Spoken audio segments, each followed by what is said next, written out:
Greetings. I am Patrick Rogers, political leader of the Belize Progressive Party, and you are watching Belizean Legends.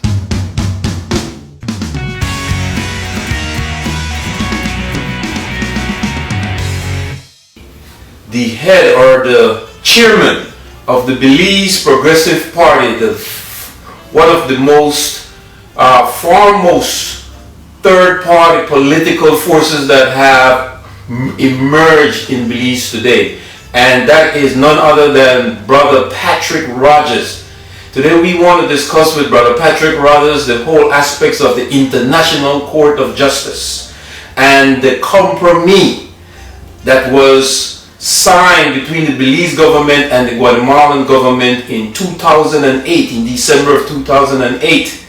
And that compromis was a first step for Belize and Guatemala to take the long-lasting dispute, the Belize-Guatemalan dispute, the long-lasting Belize-Guatemalan dispute to the International Court of Justice. It so happens that after so many different proposals that was presented, first of all, the 13 or the 17 proposals called the Webster proposals in 1968, then the Heads of Agreement in 1981, and right after that the Maritime Areas Act in 1991, and the Ramphal-Rittler agreements in the 2000s, and now here we are with this compromis that Belize and Guatemala will have to have referendums in both countries from their people. In other words, to say if the people agree to take the claim, the Guatemalan claim, to the International Courts of Justice. We want to welcome you, Brother Patrick Rogers, to the studios of Belizean Legends. Welcome, my brother. Greetings and thanks for having me, Brother Bilal. I really appreciate an opportunity being given to me to express an alternative route to going to the ICJ. Both political parties have come together in determining that that's the best course of action for Belize, and hopefully by the ending of this interview you all will understand why we at the BPP have maintained from 2008 we need to vote no to the ICJ. You'll understand why we need the ICJ option to not be an option, although it's been tabled as the only option. Belize will learn that after we get past that step, which is a needed, it's a prerequisite to reach into the preferred avenue to be settling this dispute, and that would be at the United Nations Security Council, which I will allude to further on in the interview. Political participation goes very far back. You are a renowned accountant in Belize. You have been a businessman for many years and have as well served in the public service. Give us just a brief historical analysis of your work as an activist, businessman, and a Belizean progressive in the country of Belize. Okay, certainly, Brother Bilal. If I could, I returned to Belize in 1991 after completing my studies in Texas. I came out to California right here and actually lived out here for 2.5 years. So I am in effect one diasporan Belizean that returned home. It's just that my tenure over here was only 7 years. But the truth of the matter is that upon returning home, I was told by Her Hestat that Belize's biggest problem was the brain drainage, where we would have our brightest minds migrating, getting higher education, getting the exposure and the experience, which is education in and of itself, but not returning home. So I came up on a student visa, whereas all my family had gotten their green card and are subsequent citizens. It wasn't until the green card started popping up, my mom said, "Well, Patrick, where is yours?" And I said, "Well, I told you all, my life is in Belize. I want to help Belize." So getting back in 1991, because it's not just myself, it's my siblings, my brothers bought into the idea that we should take what we've learned and go back to Belize and try and help to build Belize. Well, in effect, the kind of obstacles we run into, Brother Bilal, I'm sure you can attest to, as every other Belizean that has tried returning home. It's like, they're not home with God. You feel like we're not being facilitated, and problem is that we were too independent, Belize. we never told the party line, red or blue. We went back to help, and we tried helping. So our first attempt to establish one private sixth form in Belize, after having attained ATLIB accreditation, the association level of tertiary institutions in Belize, ATLIB, had already given the training center tertiary level standings. At the time it was crashed, no?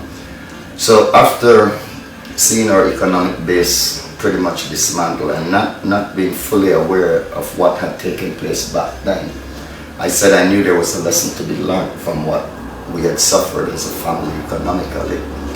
And sure enough, a few years after, it was revealed that in order to not have a third party grow in Belize, they needed to wipe out our economic base along with Derek Aikman. So at about the time Derek Aikman was wiped out, if you want, for the lack of a better word, declared a bankrupt and rendering him incapable of contesting elections again.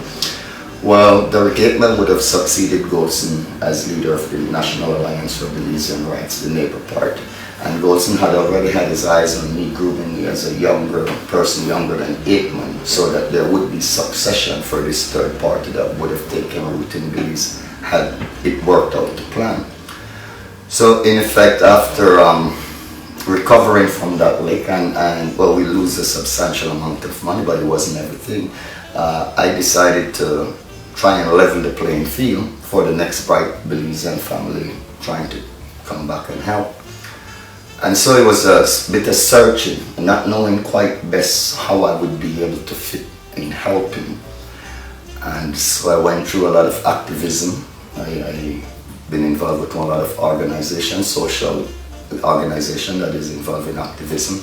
Addiction Alert was actually the first social organization I was involved with, which was a humble attempt after identifying the fact that there were no rehabilitation facilities in Belize. So if you become one drunk, that's it, you're gonna die one drunk.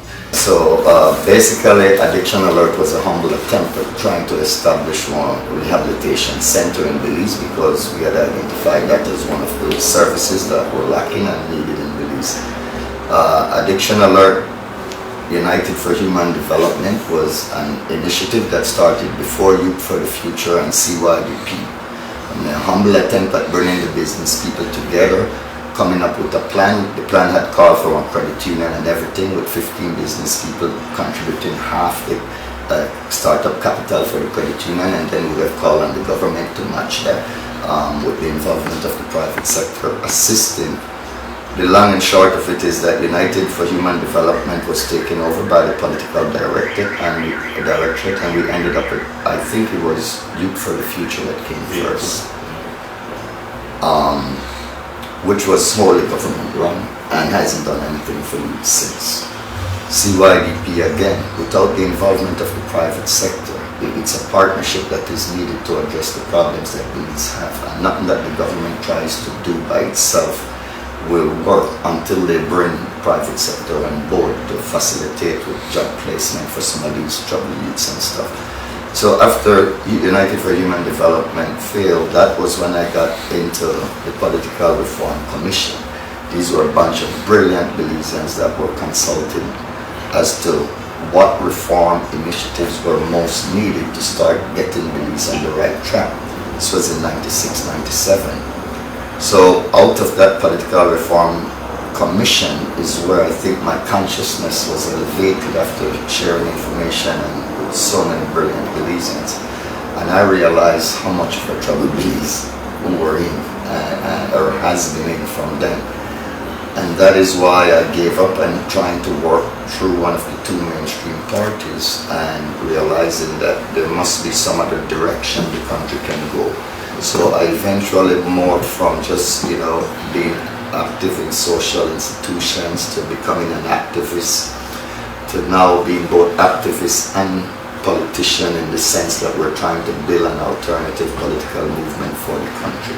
But until that time, we have to still be involved with a lot of activism, because through activism, we're able to get one broader acceptance of the issues that we put forth. So on national issues, we tend to use activist organizations, as in the case of the BTV, trying to get awareness of the matter on the ground. Doesn't matter what the Minister of Foreign Affairs or the Cabinet is saying. The reality on the ground is very different. And so BTV has done what no other organization has done, which is to raise the awareness of the populace as to what the reality on the ground is down south in that source too. So we haven't let go of activism. I'm a founding member of COLA, Citizens Organized for Liberty Through Action. Whenever anyone comes up with any good idea, we see it as a spoke in the we. So we help people plan around that good idea and implement it, because there's a lot of problems that Belize has. And so a lot of solutions are required, but the solutions has to be part of a holistic plan where it's not being implemented in isolation. So that is what brought me to where I'm at today. Now, if we could proceed to some of the good stuff, because it's not about the messenger, but about the message that I bring to the audience. I want you to stick a pin right there, Brother Patrick, and I just want to say, you're looking at viewing Belizean Legends, and we are speaking with Brother Patrick Rogers, the leader of the Belize Progressive Party, which is the third party in Belize that recently contested the general elections that occurred in November 5th of last year, and the BPP did extremely and excellently well, and I think that was a very excellent effort in making the first attempt in terms of vying as a third force political party. I want to go straight into this document, Brother Patrick Rogers, that you shared with me, and I delved into it in depth over the last couple days, and I wanted you to give our viewers a very, very clear understanding of what is it that we in Belize are looking at. What is it that is at risk? What is it that we are gambling with? Or are we gambling with anything in taking the Belize Guatemalan dispute to the International Court of Justice? You highlighted and underscored some very important situations, especially with Article 2 of the official text. And you sort of technocratically broke down that whole series of laws and rules and regulations that are binding that compromise. Give our viewers an understanding of what is it that we are looking at here if the Belize Guatemalan dispute goes to the International Court of Justice after referendum. Thanks, Brother Bilal. Well, basically, the term compromis is the word used to refer to a treaty, because it was a treaty signed by the executive of Guatemala and Belize with the OAS involvement. This treaty was signed without consultation with the people of Belize. So it was an executive decision that was taken to sign that treaty worded the way it is worded, Belize. And so from the time it was signed in secret, as we say, because secret outside the eyes of the Belize, or input from the Belizean people, not secret as in not in front of a camera, but it was signed in Washington, and personally we did not see the compromise document until we had gotten a look at it through the Prensa newspaper from Guatemala. So although our media houses were present, they did not get a copy of the full document. Now whenever we need to comment, we need to read from start to finish of these documents. So until I got my hands on it, I couldn't make an assessment of what had taken place. But immediately upon receiving a copy of the compromise, it was signed December 8, 2008. I think we saw it about December 12th. It was a Friday, we saw it the Monday. Immediately, the Minister of Foreign Affairs law partner, no less than Attorney Sharon Pitts, took the time out to go wait for this man to finish a radio show on the Commander show, to throw eggs at his vehicle because she had been so disgusted with the change of position that he had led Belize through. So I am not the first person to refer to the Honorable Foreign Minister as a traitor to Belize. His very own law partner, I want to go on record as saying this, Sharon Pitts, one Gord's Knight like myself, like yourself, understood clearly at Belize that this represented one major shift in position at the negotiating table for our country. So I felt back then I started calling for the treaty to be taken to the Senate. In the laws of Belize, it is the Senate, the arm of the legislative branch of government. We have the House of Representatives and our Senate. Whereas the House is elected, the Senate is not, and it's often referred to as a rubber stamp, which I concur it is. However, the law is the law, and the law states that treaties need to be ratified. The executive cannot bind the country on its own until the document is taken to the legislative arm of government. So immediately the first point I raised was that Article 6 in the Compromis states that instruments of ratification needs to be presented to the OAS. The document is comprised of a few articles, but the first one I was drawing reference to is Article 6, which calls for the ratification of the treaty. And the reason I'm highlighting Article 6 first is because Guatemala had successfully negotiated her best case scenario. So she had no problem with making this thing legal by taking it to her Congress, and within less than a month, their Congress had ratified the Compromis, making it law, saying we're ready to go to the ICJ under these terms and conditions. Belize, on the other hand, having suffered one bit of a whiplash with the law partner from the Minister of Foreign Affairs and people like myself saying there's something wrong here, but it may be able to be fixed when it's taken to the Senate, where maybe we could find patriotic Belizeans who don't want to be considered traitors that are willing to table some amendments to the Compromis, the treaty as it was signed. Well, even to reject it like Gregor Aleman did in the maritime years. Exactly. A party inside that actually opposed it, and Minister. Exactly. So, because those were my exact words, to be honest, Brother Bilal, I said, well, there's an opportunity for us to kill it at the Senate. Because from day one, we knew that the ICJ is not the only option. And that is what is so frustrating, because PUP and the UDP have come together to make it as though this is the be-all, end-all, the only option available to Belize. And it's did the same thing with the maritime. And they all came the case together. is so airtight and we won't lose. And that is hogwash, Belize. It is not the only option available. There are alternatives, and hence the reason we've been saying let's kill this option immediately, because it's the only option that is guaranteed for us to lose land. And I'll explain a little bit later on that guarantee that we will lose land under the current conditions of the Compromis.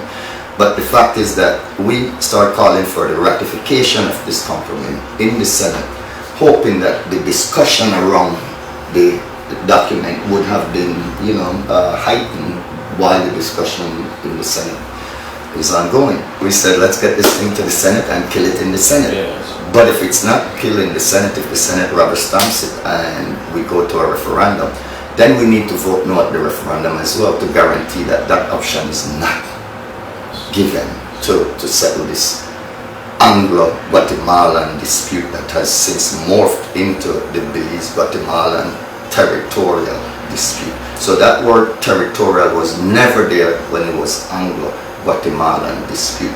It was always an issue of some monetary compensation that is needed for Guatemala, because she felt she has been aggrieved due to the fact that England, if you use colonization norms, Belize, rights of conquest was accepted, because none of the European powers respected the Treaty of Versailles, which basically the Pope said the only two European powers that were under the Pope jurisdiction was Portugal and Spain.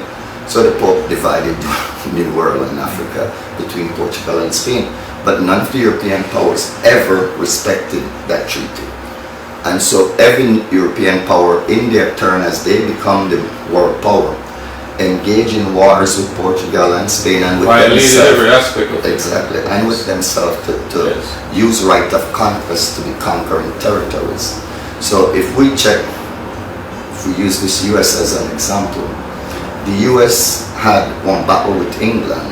The French helped them, and so they can use right of conquest that they won their independence by conquering the territory, the 13 colonies from Mother England. But the US also did something else that was considered one norm under colonization time, which is to use money to purchase large blocks of land. So the Louisiana Purchase from same Napoleon, 15 million I think the amount was, you know, the Louisiana Purchase is the example I use to show where it was accepted under colonization norms for monetary compensation to be able to secure large, vast tracts of land for you. Colonization norms had it where rights of conquest, yes. Purchasing of territories, yes. So you have Little Belize settlement now, 1798. It wasn't the British government. It was some, what we call white cat, mosquito. 2,000 of them were brought into the settlement to work alongside 3,000 African. This is in 1786, 12 years before the Battle of St. George's Key. So with 1,000 English buccaneers, because they were pirates who became buccaneers, who stole the term baymen from the Mosquito Kingdom, who were the settlers that were more often referred to as baymen than anybody else. So the Thanks for that correction, Brother Patrick. Yeah, because very historical, right? Samuel Higgins knew what he was saying when he said very historical. I hope our viewers are following the chronological order in which you are presenting that background history to this whole dispute. You know? So what we had is that you have these quote-unquote baymen, which got the Waika's, I'll use the term for the mosquito, as we call them back home. Waika, one of their term mean brown law, which is a rating they use. Right? So we have the Waika, the African slaves, and the European descendants who were the buccaneers, to be no baymen. And the Waika who were warriors, who decided they don't want to be running up the river to run from the Yucatan Spanish province ships, navy that was coming to burn out the settlement. They opted to stay and fight. So if not for the mosquito and the African taking a stand, and I understand the Garifuna as well had a bit to do in that war coming up there, because they were granted, though it's not full land rights, they were granted some rights to settle in the Belize territory down south. So the baymen, which are this mixture of people, came together and through right of conquest conquered what was the Belize settlement.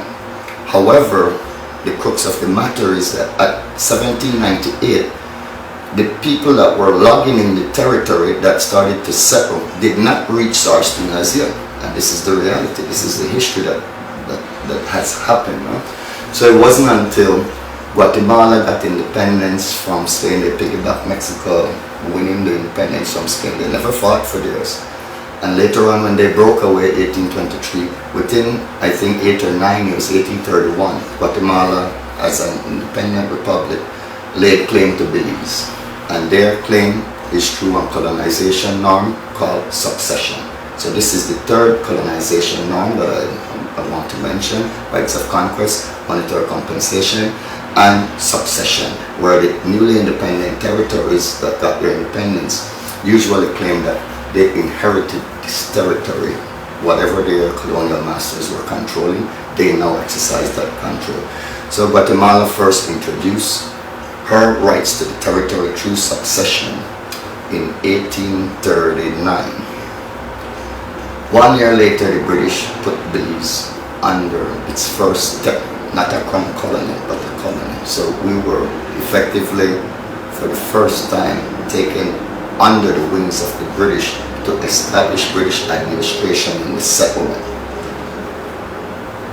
Now, the encroachment began at that point, where the Andorranian Spanish authorities reported sighting the British at the Rio Gorda, which is the Rio Sarstoon today, was then known as the Rio Gorda.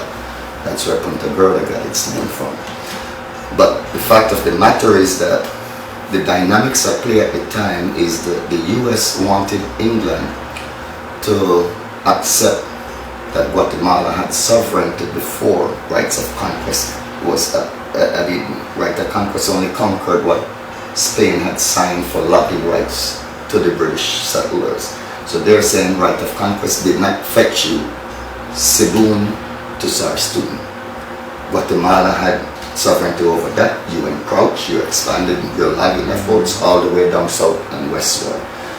So we feel you should compensate Guatemala for that. That has been the US position from 1856. So Clayton-Buller Treaty in the 1850s. Around those time, England and America were going through and back and forth where chess match with mother and daughter. But in effect, England was very upset that because she gave up the Bluefield settlement, she gave up the Bay Islands in Honduras because those were effectively under British administration. That she felt she should have gotten Honduras to Sarstoon without compensation. America never accepted that position, and so America advised her, reach out on settlement with Guatemala, right? Work out something, but you have to compensate her the way I bought Louisiana Purchase. America being that was the main, Guatemala's main supporter. Yes, an ally. An ally, even up to today, militarily and economically. Yeah. Yes, but there was a president who came into power, Buchanan, and Buchanan allowed one of his very good friends, an American lawyer, physicist called William Walker. Now, the Mosquito Kingdom was one torn in at the side for the Spanish authorities on the Atlantic coast of Nicaragua, and they refused to go away. So in an effort to bring an end to the Mosquito on the Atlantic coast, the US allowed William Walker to bring an expedition down and conquered the Mosquito Atlantic coast. But he didn't stop there. He went ahead and effectively took administration of the entire Nicaraguan country and declared himself president. So in 1856 and 1857, an American adventurer named William Walker declared himself and was immediately backed by President Buchanan as president of Nicaragua. He got ambitious and decided he wanted to unify the Central American Republic back and started engaging in wars with El Salvador. So the dynamics at play in 1857 is such that although Guatemala and Honduras allied with El Salvador were able to withstand William Walker's advances and he had to retreat and left, they knew he was going to be coming back. So Guatemala figured that she could stop British encroachment if she got to the table with the 1859 convention and have an ally against this American adventurer who was wreaking havoc in Central America, William Walker. So in 1859, Guatemala came to the table figuring that one, she would have an ally against this big threat, this American who had the backing of the US president, and it would stop the British encroachment to where it was at. Hence the 1859 treaty. But Article 7 was a compensatory clause. So in line with Article 7, in 1860, engineers from Spain and France put together the budget for that road, called Road and Riverways, and they came up with 140,000, I want to say pounds, but it could be dollars for that, I'm pretty sure it's pounds. So they requested of England 70,000 pounds.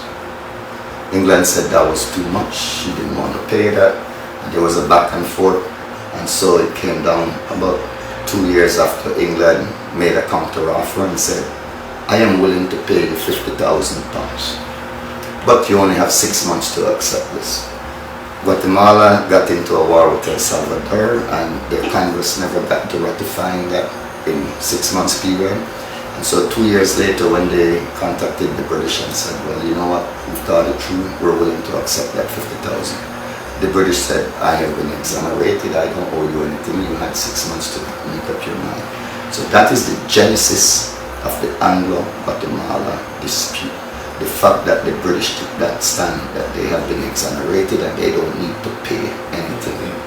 They had the might over Guatemala, and so matters kind of stayed like that up until the 1940s. In that exchange, Guatemala pretty much pulled out of ratifying those exchange notes. They were presented to the United Nations on their own by the British, not with the Guatemalan backing, because they wanted more response on the compensation.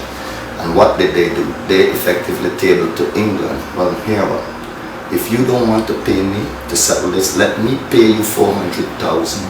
Again, we say pounds, it could be dollars. I'll check and verify for you whether it was pounds or dollars.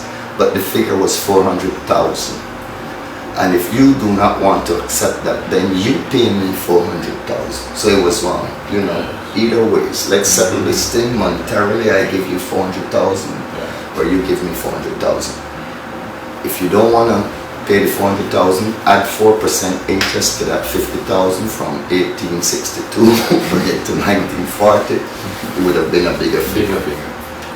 The British snubbed them, never even replied. But the point I'm making with those bits of history there, Belize, is that Guatemala was willing to accept monetary compensation to settle what was being dubbed the Anglo, being the British, the term used for British. The Anglo-Guatemalan dispute was a monetary dispute.